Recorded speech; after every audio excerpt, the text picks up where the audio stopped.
కొత్త సంవత్సరం వస్తున్న సందర్భంలో మరి ఎక్కువగా రద్దీగా ఉంటుందని శ్రీ బ్రహ్మరాంబిక మల్లికార్జున స్వామి ద్వాదశ పీఠాల్లో ఒకరైనటువంటి స్వామివారిని దర్శించుకోవడానికి ఇక్కడికి రావడం జరిగింది. తరచుగా ఇక్కడికి వస్తూ ఉంటాము. మరి మాకు ఇక ఈ అమ్మవారైనా ఈ స్వామివారైనా కూడా ఒక నమ్మకము, ఇక్కడ ఏదైనా మొక్కుకుంటే జరుగుతుంది అనేటువంటి ఒక విశ్వాసము. మరి నా కూతురు తన కొడుకు పుట్టితే వస్తానని చెప్పి మొక్కుకున్నది. మరి ఆ తర్వాత రావడం ఇప్పుడు జరిగింది. బాబుని తీసుకొని వచ్చి దర్శనం చేసుకోవడం జరిగింది. చాలా ప్రశాంత వాతావరణంలో స్వామి దర్శనం జరిగింది.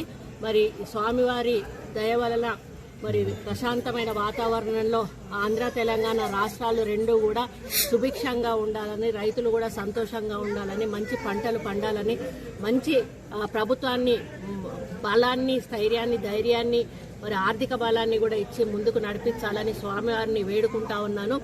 మా దురదృష్టం ఏంటంటే అంతకుముందు మా తెలంగాణలో అంతా కలిసినప్పుడు మాకుండేది గుడి.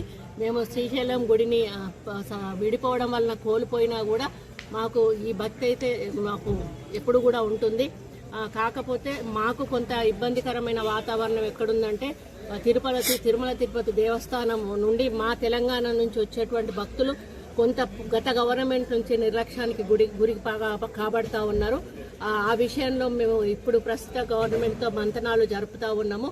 గతంలో తెలుగుదేశం ప్రభుత్వం ఉన్నప్పుడు, అధికారంలో ఉన్నప్పుడు ఏ విధంగా అయితే కొన్ని పద్ధతులు, నియమాలు పాటించేవాళ్ళు అదే పద్ధతిలో మా ప్రభుత్వానికి కూడా వారు ఇవ్వాలని వారికి మేము రిప్రజెంటేషన్ కూడా ఇవ్వడం జరిగింది. ముఖ్యమంత్రి గారు కూడా ఈ రాష్ట్ర ముఖ్యమంత్రి గారితో కూడా మాట్లాడడం జరిగింది. వారు కూడా ఒక పాజిటివ్ వేలో మేమందరం కూడా చర్చించుకొని మొన్ననే వాళ్ళ కమిటీ కూడా వేయడం జరిగింది. కాబట్టి కమిటీలో నిర్ణయించుకొని మరి తెలంగాణకు నుంచి అధిక భక్తులు వస్తారు, అధిక రాబడి కూడా వస్తుంది.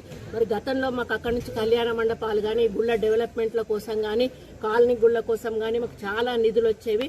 మరి అదే విధంగా మళ్ళీ అక్కడి నుంచి మాకు నిధులు రావాలని కూడా వారిని కోరుతూ, ఎందుకంటే తెలంగాణలో చాలా గుళ్ళు ఎక్కువగా ఉన్నాయి, మరి ప్రాచీనమైనటువంటి గుళ్ళు కూడా చాలా ఎక్కువగా ఉన్నాయి.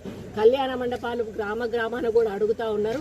కాబట్టి టీటీడీ వారు తలుచుకుంటే ఇవన్నీ కూడా జరిగే అవకాశం ఉంటుంది. కాబట్టి వారు తప్పకుండా ఒప్పుకొని మా తెలంగాణకు ఒక ప్రత్యేకమైనటువంటి మరి నమ్మకాన్ని కలిగించి మా మీద ఒక ప్రత్యేక దృష్టి సారిస్తారని ఆశిస్తూ, మరి స్వామివారికి దర్శనం చాలా బాగా అయింది. మళ్ళీ వారు మమ్మల్ని త్వరలోనే రప్పించుకొచ్చారని